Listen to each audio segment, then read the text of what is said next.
What do you want, either the GOP or the other side, the Democratic Party, to do? I just like the whole conversation of the country. We are the 99%. And, capitalism is, it's built for a winner-take-all. It's kind of like a computer program. It's either yes or no.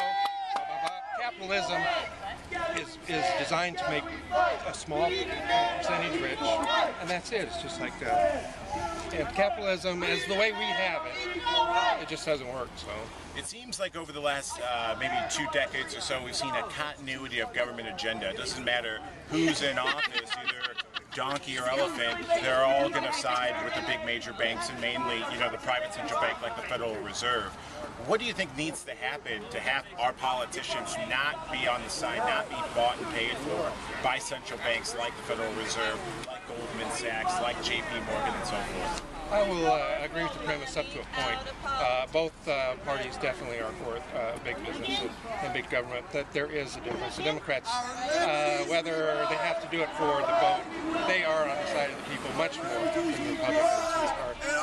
Working people are, pretty much, they don't need it. It seems like. President Obama talked a lot about Wall Street reform when he ran in 2008, yet you look at his cabinet, you have, Treasury Secretary Geithner, former New York Federal Reserve President, Bill Daley, the Chief of Staff, brother to Mayor Daley out of Chicago. He was the Midwest CEO of JP Morgan Chase.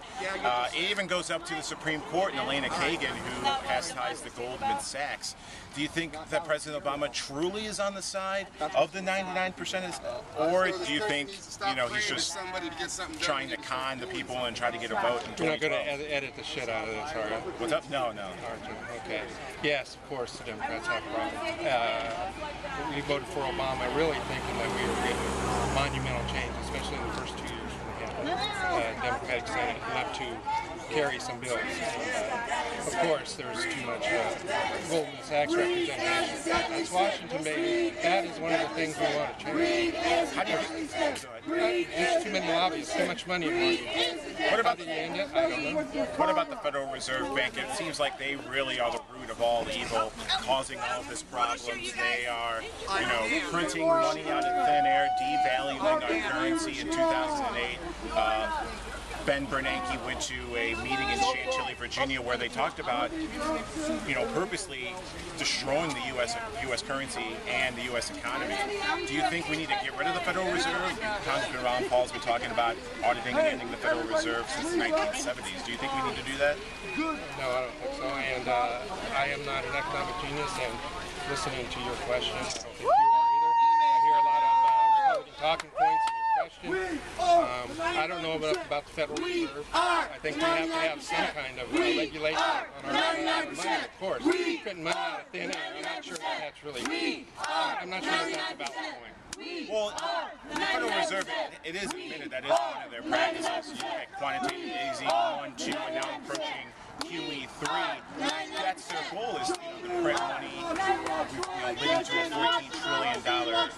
And again, I mentioned that continuity of government agenda. Both Republicans and Democrats are at fault for continuing the Federal Reserve practices. Do you think, in your mind, is the Federal Reserve a part of the federal government? They're part of the federal government, of course.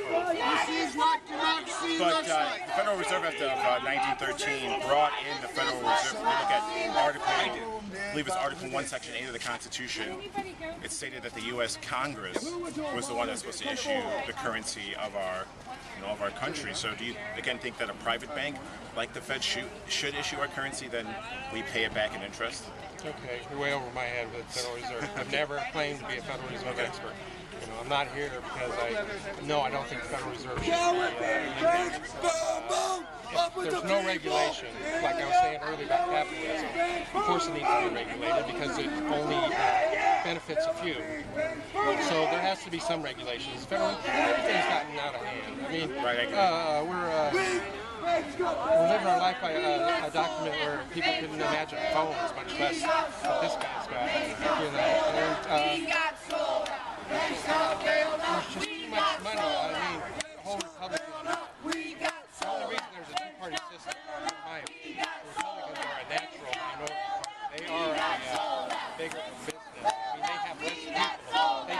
has less people than Democrats do. Back to my point, of course, in both too much big things, right?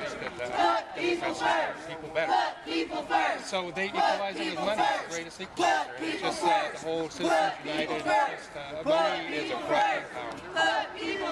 It's done with the Fed, just like it's done with everything in this country. We get rid of capitalism. What do you want to work for people? What's the change for capitalism? What's the substitution? I don't know. Maybe it's patriotism. I don't want to get rid of capitalism. I just think that it doesn't work the way we do it. If people are worried about the 99%, the welfare of the whole country, then we'd be okay. I mean, if one of these millionaires got their house foreclosed, what would they do? They'd move to another house. John McCain didn't even know how many houses he has. Now, I don't know if I'm sure all the Republicans know that now because they have research. But if I got foreclosed on my house, I'd be on the street.